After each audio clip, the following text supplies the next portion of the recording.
Jeffrey Dahmer's 13-year killing streak followed two distinct trajectories. One was the internal evolution of a specific psychological profile. The other was the external response of the institutions tasked with public safety.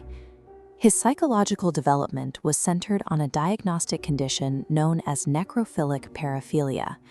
This is a compulsion for absolute possession, rooted in a profound fear of abandonment. For Dahmer, the only way to ensure a partner could never leave him was to take their life.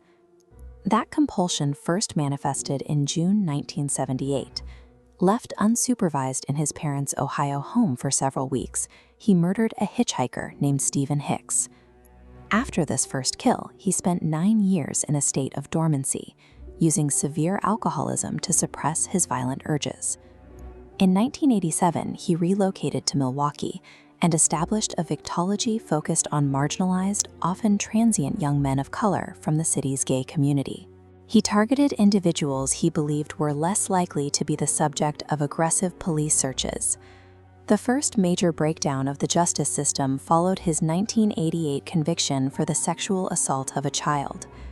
Dahmer was placed on probation, yet for the next 3 years, the period his killing pace accelerated, his supervisor never conducted a single home visit.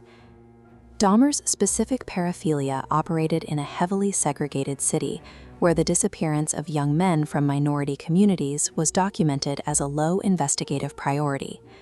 In May 1990, Dahmer moved into apartment 213 at the Oxford Apartments. Here, the cooling-off period between his crimes collapsed, culminating in 5 murders in his final month alone. During this final year, his pathology escalated into crude acid lobotomies and cannibalism. In his own confession, he framed these acts as desperate attempts to ensure the permanent presence and compliance of his victims. While Dahmer operated inside, neighbors reported foul chemical odors and the sound of power tools late at night. Meanwhile, families filed missing persons reports for the exact demographic disappearing into apartment 213. These reports did not result in a search.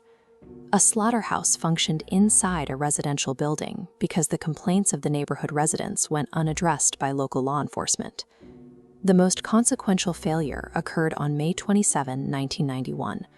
14-year-old Konarak synthesize escaped Dahmer's apartment and was found in the street, naked, drugged, and bleeding.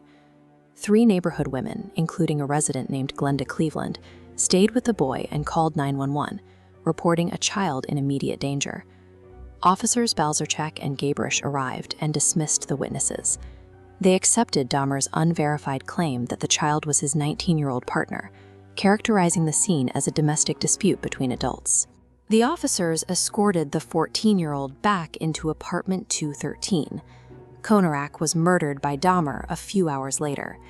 In 16 minutes, the responding officers ignored neighborhood witnesses, accepted the word of a convicted sex offender without checking his identification, and returned a child to his killer. The killing spree ended on July 22, 1991, when Tracy Edwards escaped from apartment 213 and flagged down a patrol car with a handcuff still dangling from his wrist. Searching for a handcuff key, officers discovered a collection of Polaroid photographs of victims in his dresser. The ensuing search uncovered the preserved remains of 11 victims within the one-bedroom unit. At the 1992 trial, the defense argued uncontrollable insanity. The prosecution pointed to this timeline as evidence of organized predation. After 5 hours, the jury rejected the defense, ruling his systematic evasion and methodical victim selection proved cognitive control. The verdict held the killer legally accountable. However, the trial did not address the institutional environment that allowed his crimes to continue for over a decade. Following the arrest, media coverage shifted from ignoring the missing persons reports of minority families to sensationalizing their deaths once they were linked to a white killer. The officers who returned Konarak's synthesize to Dahmer were initially fired for their conduct.